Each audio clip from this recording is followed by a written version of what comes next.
안녕하세요, 신지우입니다. 저는 전세계의 미스터리한 사건 사고를 소개하고 있습니다.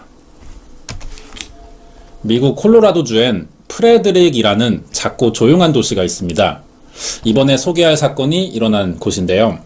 2018년 8월 13일 어느 여성의 실종 사건이 발생한 지역이기도 하죠. 이날 대체 어떤 일이 있었던 걸까요? 프레드릭에서 판매 사업을 하는 30대 여성 니콜 애킨스는 이날 오전 내내 마음이 불안했다고 합니다. 어젯밤부터 친구이자 같이 사업하는 이웃인 샤넌과 연락이 되지 않고 있었던 거예요. 니콜은 샤넌과 병원에 들렀다가 집에서 사업에 관련된 이야기를 할 예정이었는데 샤넌이 연락을 받지 않고 있는 겁니다. 샤넌의 남편에게도 연락을 해봤지만 역시 전화를 받지 않았어요. 평소 이 샤넌의 성격상 아무 말 없이 약속을 취소할 사람은 아니었고 부재중 전화나 메시지를 봐놓고 연락을 하지 않을 리도 없었습니다. 니콜은 샤넌에게 분명 무슨 일이 생긴 것만 같다는 결론을 내릴 수밖에 없었죠. 거기에 니콜의 아이들과 동갑인 샤넌의 4살, 3살 된 두 딸들도 이날 유치원에는 나오지 않았다는 겁니다. 니콜은 불안한 마음을 참지 못하고 샤넌의 집을 찾아갔어요. 하지만 아무리 초인종을 눌러봐도 집안에서 문을 열어주는 사람이 없었다는 거죠. 결국 니콜은 프레드릭 경찰서에 신고 전화를 할 수밖에 없었습니다. 오후 1시 40분이 되어 경찰이 샤넌의 집을 찾아왔고 샤넌의 남편과 연락을 시도했습니다. 다행히 남편이 이 전화를 받고 집에 들어오긴 했어요. 그런데 남편도 오전 내내 아내와 연락이 되지 않았고 아이들의 행방도 전혀 알지 못한다는 겁니다. 경찰은 샤넌과 아이들이 단순한 가출로 사라진 건지 아니면 실종을 당한 건지 파악하기 위해 집안을 조사해 보기로 했어요. 첫 친구자이자 친구인 니콜도 같이 집안에서 샤넌의 흔적을 찾기 시작했죠. 사진에 보이는 여성이 사라진 샤넌 와츠고요. 오른쪽과 가운데가 딸인 벨라 와츠, 셀레스트 와츠라고 합니다. 집안엔 아무도 없었고 방금 청소를 한 것처럼 깨끗했어요. 누군가의 침입 흔적은 전혀 없어 보였습니다. 그래서 남편은 샤넌이 아이들을 데리고 부모님 집에 갔거나 근처 이웃집에 놀러 갔을지도 모른다며 아내 실종을 크게 심각해하지 않았는데요. 그렇다고 남편이 의심스러운 건 또 아니었습니다. 막상 집안을 조사하다 보니 처음 보기와는 다르게 굉장히 심각한 정황들이 몇 가지 보였던 거죠. 사라진 물건이 있었습니다. 아이들이 자주 덮던 담요 몇 장과 침대 시트인데요. 이 외에 돈이 될 만한 물건이 사라지진 않았어요. 샤넌의 휴대폰과 지갑, 집 열쇠가 들어있는 가방은 집 안에 그대로 있었고 차고에는 아이용 보조 의자가 설치된 차도 주차돼 있었습니다. 귀중품이나 옷, 신발 모두 제자리에 다 있었어요. 결정적으로 샤넌에게는 당뇨 증세가 있었는데 항상 아침마다 먹어야 되는 약이 있어요. 그런데 이 약병이 뜯어지지도 않은 새 것이었다는 거죠. 심지어 샤넌은 이때 임신 15주째인 임산부이기도 했습니다. 니콜과 병원에 가기로 한 건 아마 이 산부인과였던 것으로 보이고요. 몸이 무거운 임산부가 자동차나 돈, 휴대폰, 수시로 관리해줘야 되는 당뇨의 치료약까지 집에 놔두고 아이들과 함께 남편 몰래 집을 나가기는 쉽지 않아 보이죠. 샤넌의 부모님은 콜로라도와 반대편인 노스캐롤라이나에서 삽니다. 자동차로 가면은 30시간이 걸려요. 그러니까 비행기를 타야만 하는데 공항에 탑승 수속 내용을 또 다 확인해 보니까 비행기를 예매한 것도 아니었거든요. 집안을 둘러본 결과 경찰은 샤넌과 아이들이 단순 가출로 사라진 게 아니라고 판단했습니다. 실종됐고 범죄의 가능성이 보인다는 거죠. 그리고 곧바로 샤넌 와츠와 두 딸의 실종을 알리는 전단지를 만듭니다. 새 모녀 실종에 대한 경보를 전국에 발령했어요. 자, 이번엔 그럼 사라진 샤넌에 대해 좀 알아봐야 할 것 같은데요. 어떤 사람이었을까요? 미국 노스캐롤라이나 출신이고 샤넌과 지금 남편인 크리스는 2010년에 페이스북으로 서로를 알게 됐다고 합니다. 실제 주고받은 다이렉트 메시지예요. 크리스가 먼저 만나자는 연락을 했고 이렇게 연애가 시작됐던 거죠. 이때 샤넌은 한 번의 이혼 경력이 있었습니다. 그리고 루푸스 병이라는 자가 면역 질환이 있어서 자존감이 좀 떨어져 있던 거죠. 우울 증세도 보이고 있었죠. 크리스가 마음에 들었지만 연애할 용기가 그래서 없었는데 크리스가 굉장히 적극적이었고 잘 대해줬다고 합니다. 그래서 2년간 결국 연애를 하다가 2012년에 결혼식을 올렸죠. 샤넌의 부모는 크리스보다 더 좋은 남편은 없을 거라며 사위를 아주 마음에 들어 했고, 샤넌도 크리스를 자신의 완벽한 반쪽이라고 부르면서 항상 주변에 최고의 남편이라고 소개했습니다. 결혼식을 올리자 부부는 콜로라도의 작은 도시인, 지금 사건이 일어난 곳이죠, 프레드릭으로 이사해요. 여기서 새 가정을 꾸렸고 1년 뒤에 첫째 딸 벨라, 다음 해인 2014년에는 둘째 딸 셀레스트를 낳습니다. 그리고 2018년 5월에는 셋째 아이를 임신하고 있는 중이었어요.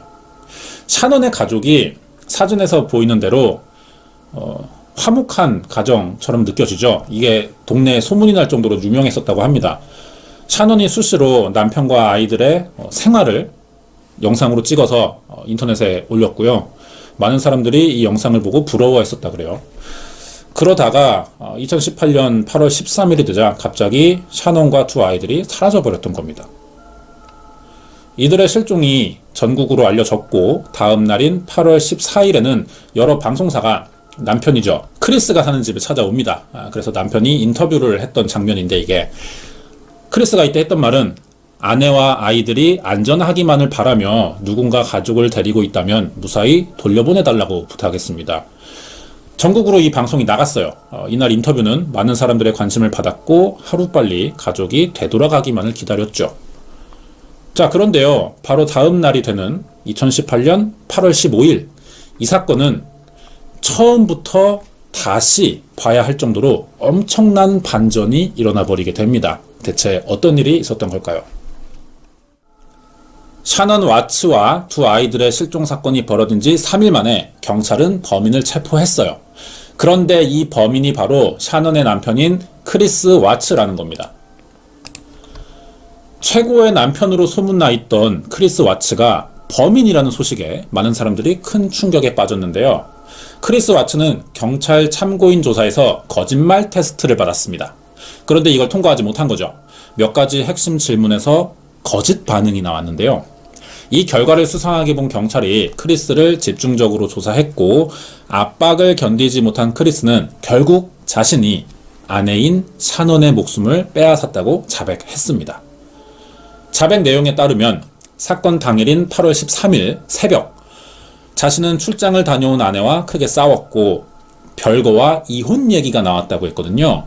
그러자 크게 화가 난 샤넌은 남편에게 다시는 아이들을 볼 생각하지 말라며 방을 나갔고, 크리스는 이혼을 할 수도 있겠다는 생각에 혼자 방에 나와서 고민에 빠졌다고 합니다. 그러다 잠시 후에 갑자기 아이들 방에서 이상한 소리가 들리기 시작했다는 거예요.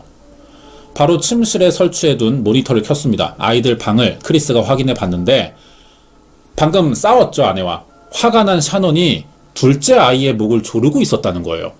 크리스는 당장 아이들 방에 달려가 봤지만 이미 두 딸은 사망한 상태였고, 이 사실에 화가 나서 우발적으로 자기가 아내를 공격했고, 이렇게 결국 아내는 사망했다고 밝혔습니다. 뒤늦게 정신을 차린 크리스는 샤넌과 두 딸의 시신을 차에 실어서 자신이 일하는 정유 탱크로 갔어요. 아이들을 정유 탱크에 넣었고 아내는 땅에 묻어서 유기합니다, 시신을. 이렇게 사건을 숨기려고 했다는 거죠. 정리하자면 자신이 아내를 살해한 범인이고 이것을 인정하지만, 이렇게 된 이유는 아내인 샤넌이 먼저 두 딸을 살해했기 때문이라는 이야기인데요. 경찰이 보기에 크리스의 말은 타당한 주장처럼 보였습니다. 이렇게 와츠 가족의 실종은 부부간의 문제로 시작된 가족 살인으로 밝혀졌죠. 그리고 크리스의 자백 이후 3개월 만인 2018년 11월 6일 샤넌 와츠 사건에 대한 재판이 열립니다. 크리스는 경찰 조사에서 아이들의 목숨을 빼앗은 사람이 아내인 샤넌이고 자신은 아내만 공격했다고 주장했는데요. 그런데 이날 재판에서 크리스는 4건의 1급 살인과 3구의 시신 훼손, 불법 낙태 등 9가지 혐의에서 유죄를 받습니다.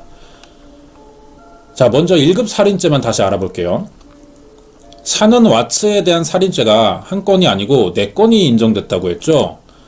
자, 이건 무슨 말이냐면 그동안 크리스가 해온 자백이 모두 거짓말이라는 겁니다. 두 아이들의 사망도 아빠인 크리스 와츠의 범행이라는 거죠. 남은 살인죄 한 건은 아내인 샤넌 와츠가 임신 중이던 셋째 아이까지 포함된 거예요. 그래서 4명입니다. 이 사건은 새롭게 전말이 밝혀지게 됐어요. 사실 크리스는 사건 2달 전부터 직장 동료인 니키 캐신저라는 여성과 불륜 관계에 있었습니다. 아마 크리스는 아내에게 들키지 않으려고 나름 숨겨왔지만 샤넌이 남편의 수상한 행동을 보고 직감적으로 눈치를 챈 거죠.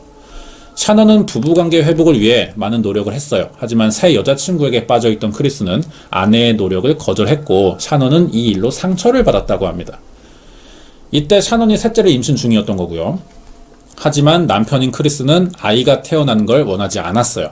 그래서 한 방법이 아내 몰래 2번이나 음식에 옥시코돈이라는 마약성 진통제를 섞어 먹였습니다. 강제로 아내의 유산을 시도한 거죠. 왜 그랬는지를 물어봤거든요. 그러니까 크리스가 한 대답이 아내가 유산을 한다면 지금 부부관계도 안 좋아졌으니까 샤넌이 이참에 자신을 쉽게 떠날 수 있을 거라고 생각했다는데요. 하지만 예상과 다르게 아기가 뱃속에서 건강히 잘 자라는 거예요. 출산이 계속 가까워 오는 거죠. 샤넌은 셋째를 낳는다면 반대로 남편과의 관계가 다시 좋아질 수도 있겠다고 생각했습니다. 2018년 8월 9일 샤넌은 사업 동료이자 친구인 니콜과 함께 3일간 출장을 가요. 아내가 집을 비우자 크리스가 신이 난 거죠. 보모를 고용해서 아이들을 맡겼고 자기는 주말 내내 여자친구를 만납니다. 여기서 크리스가 결정적인 실수를 했어요. 부부가 공동 명의로 만든 카드를 들고 나갔는데 이걸 사용한 거죠.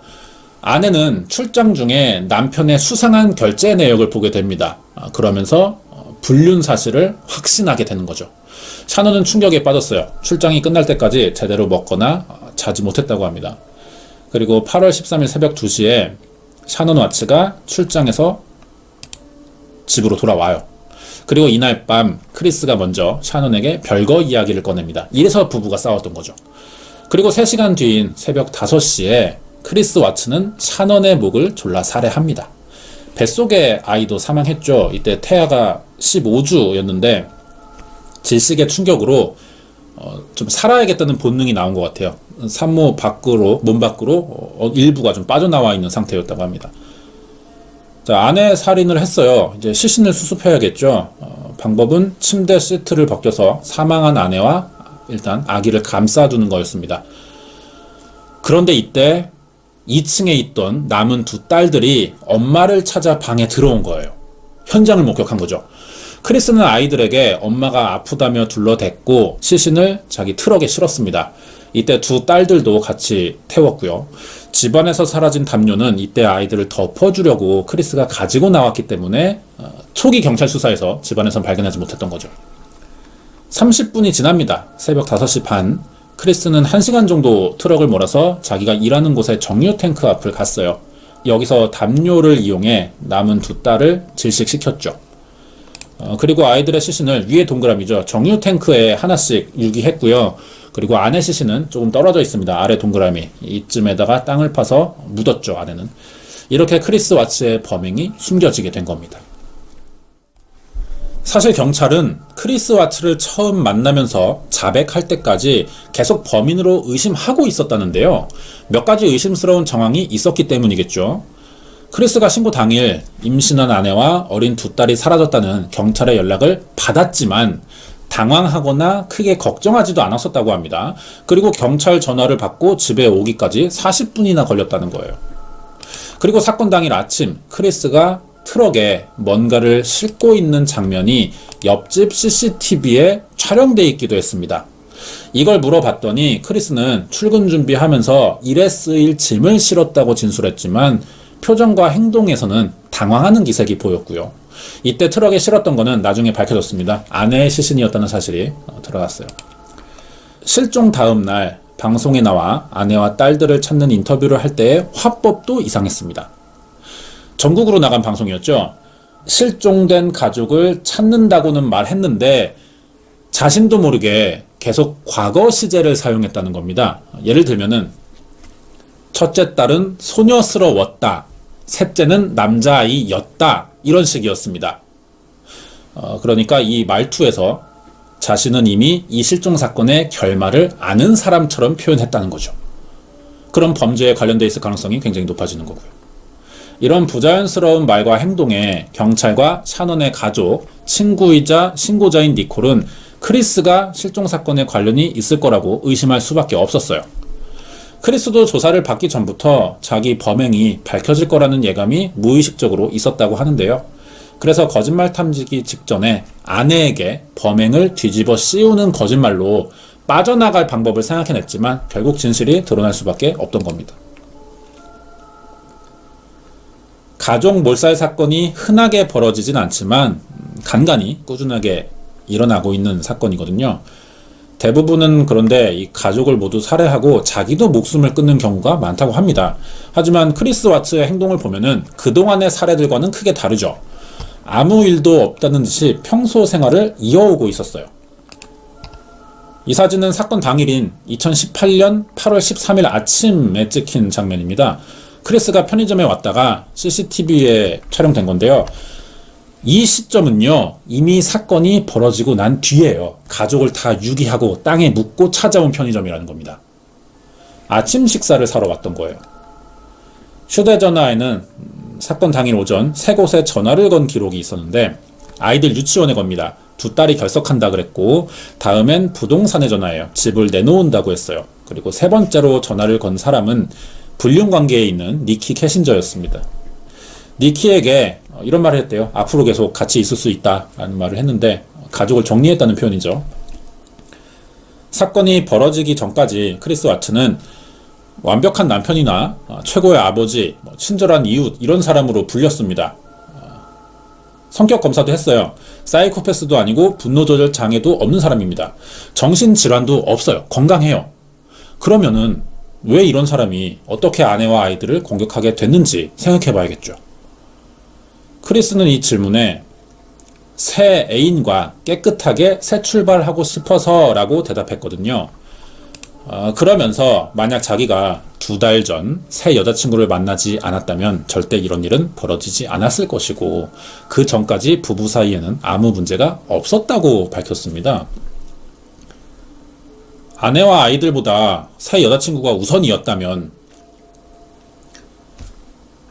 가정을 포기하고 이혼을 선택하면 되는 일입니다. 이 정도 선에서 합의 볼 수도 있는 거예요.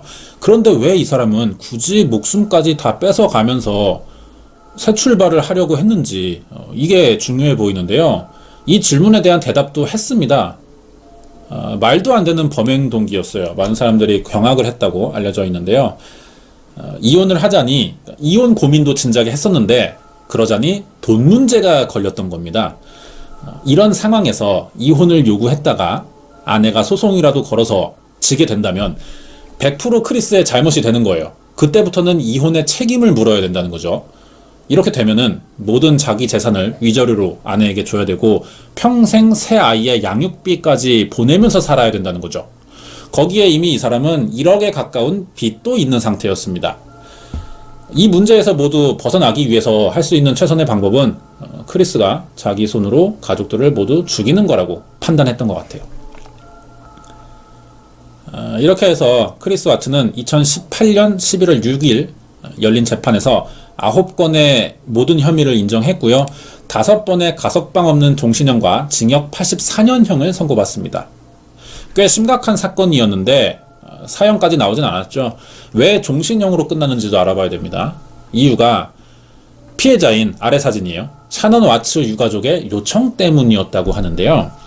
가족은 크리스의 생명을 빼앗는 건 우리의 권리가 아니며 평생 본인이 지은 죄를 생각하면서 반성하며 감옥에서 지내기를 바란다. 그렇기 때문에 사형을 원치 않는다. 이렇게 밝혔습니다. 그래서 지금 크리스는 현재 위스콘신에 있는 다찌 교정기관에 수감돼 있어요. 아직도 살아 있습니다. 죽을 때까지 밖으로 나오는 일은 없을 거고요. 사건은 이렇게 종결이 됐습니다. 준비한 내용 여기까지예요. 끝까지 봐주셔서 감사드리고요. 뒤에 관련된 이야기가 더 준비되어 있습니다. 이번 이야기는 2018년 8월 미국에서 일어난 크리스 와츠와 와츠 가족 실종에 대한 사건 파일이었습니다. 네, 관련된 이야기를 해봐야 되는데요. 좀 준비하기 힘든 내용이더라고요. 잔인하다기보다는 저는 뭐 비유도 세고 뭐 해외 사건 조사하다 보면은 각종 잔인한 시신 사진들 이런 거 많이 보게 됩니다. 잘 보는 편인데 이 내용은 사실 잔인하진 않아요. 하지만 굉장히 준비하기 힘든 영상이었습니다. 이미 유튜브에도 공개가 되어 있고요. 여러분들도 유튜브에서 검색하면 보실 수 있어요. 크리스 와츠, 이번 사건의 범인이죠. 그 첫째 딸이 노래 부르는 영상입니다.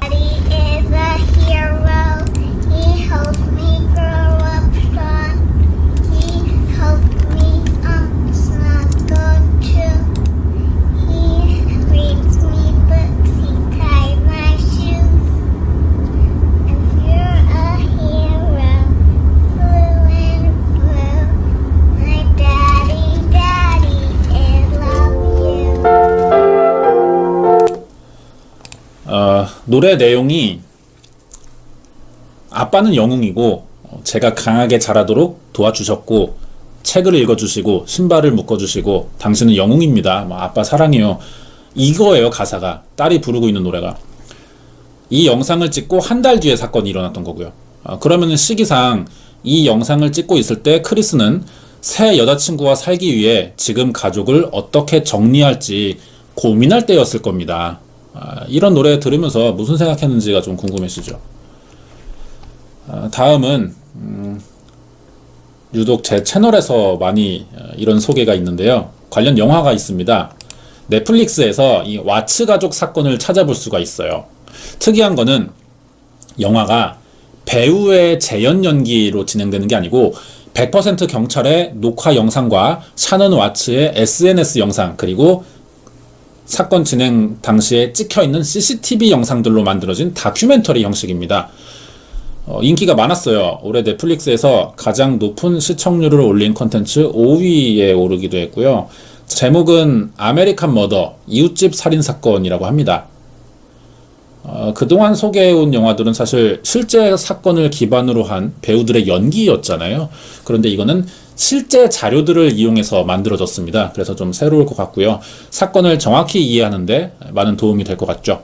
그런데 실제 사건의 피해자와 가해자들의 생활, 이런 행동, 말들이 그대로 나와요. 그래서 보고 나면은 기분이 그렇게 좋지는 않을 것으로도 생각이 됩니다. 이런 점도 미리 알고 보셔야 충격이 좀 덜할 것 같아요. 이 사건은 절대 부부싸움을 시작으로 벌어진 우발적인 사건이 아닙니다. 크리스 와츠가 몇 주 동안 준비한 계획 범죄예요. 사실 크리스는 아내를 공격하기 이전에 자고 있던 아이들을 먼저 베개로 질식시킬 생각이었습니다. 초기 경찰 수사에서 어느 정도 범행이 드러나고 나서도 크리스가 이 내용을 빠뜨렸던 거죠. 말하지 않았어요. 전부 다 자기 범죄를. 나중에 밝혀졌는데 베개로 질식시킬 생각이었고 실행도 했습니다. 그런데 아이들이 의식을 잃어요. 죽은 걸로 알았나 봐요. 이때. 그래서 침실로 돌아와서 바로 아내를 공격했던 거고요. 근데 예상 밖의 일이 벌어진 거죠. 아이들이 죽은 줄 알았는데 의식이 돌아온 겁니다. 그래서 안방으로 들어와서 엄마를 찾다가 엄마가 죽어가는 현장을 목격하게 된 거고요. 여기서 크리스가 크게 당황했습니다. 그래서 일단 시신과 함께 아이들을 차에 태워서 자기가 일하는 곳에 데려갔고 여기서 한번 다시 딸들을 공격한 거죠. 사건을 조사하면서 왜 처음에 샤넌의 시신은 땅에 묻고 아이들만 정유 탱크에 유기했는지가 궁금했는데 이것도 이유가 있었어요. 아이들을 한번 공격했다가 실패한 경험이 생겼기 때문에 확실한 처리를 위해서 기름에 담그겠다 이런 생각을 했던 거죠. 무의식적인 행동이었을 것으로 보입니다. 나중에 시신 부검했더니 아이들 목이랑 폐에서 기름이 나왔습니다. 이거는 아이들이 기름에 빠진 채로 호흡을 시도했다는 이야기고 크리스가 산채로 아이들을 빠뜨렸다는 뜻이 되죠. 마지막으로 이 사건의 시작이었던 당사자는 공범도 아니고요. 이렇게까지 할 줄 몰랐겠죠. 남자친구가. 크리스의 새 여친이에요. 니키 캐신저 이야기하고 맞춰야 되는데 사건이 일어나고 경찰 조사에 불려갔습니다. 참고인 소환됐던 것 같아요. 경찰이 크리스의 결혼 사실을 아냐고 물어봤는데 니키의 대답이 이렇습니다. 크리스가 결혼했다는 말을 했지만 이혼을 진행 중이라는 말도 같이 하길래 금방 가정이 정리될 줄 알고 만나기 시작했다고 밝혔거든요. 그런데 확인해 보니까 이것도 크리스의 거짓말이었어요. 니키가 너무 마음에 들었다고 합니다. 그래서 단순히 새 출발하려고 이 사건을 벌이게 됐다는 진술을 다시 했었거든요. 그리고 감옥에 들어가면서 니키는 한 번도 크리스를 면회 간 적이 없었다고 합니다. 아마 이 사람도 정신적인 충격이 컸겠죠. 전 남자친구가 거짓말을 굉장히 많이 해왔고 살인자가 됐으니까요. 그리고 원래 이 사람 이름은 니콜이에요. 니키가 아닙니다. 첫 신고자이자 그 사망한 샤논의 친구, 사업을 같이 하는 그 친구 이름이 니콜이거든요. 같아요, 이름이. 그래서 이거 준비하면서 설명하기가 좀 헷갈릴 수 있겠다는 생각에 미국에서 이름이 니콜인 사람들을 니키라고 부르는 경우가 있습니다. 애칭 같은 거죠. 별명 같은 건데요. 그래서 니키라고만 설명했습니다. 실제 이름은 니콜 캐신저예요. 여기까지입니다.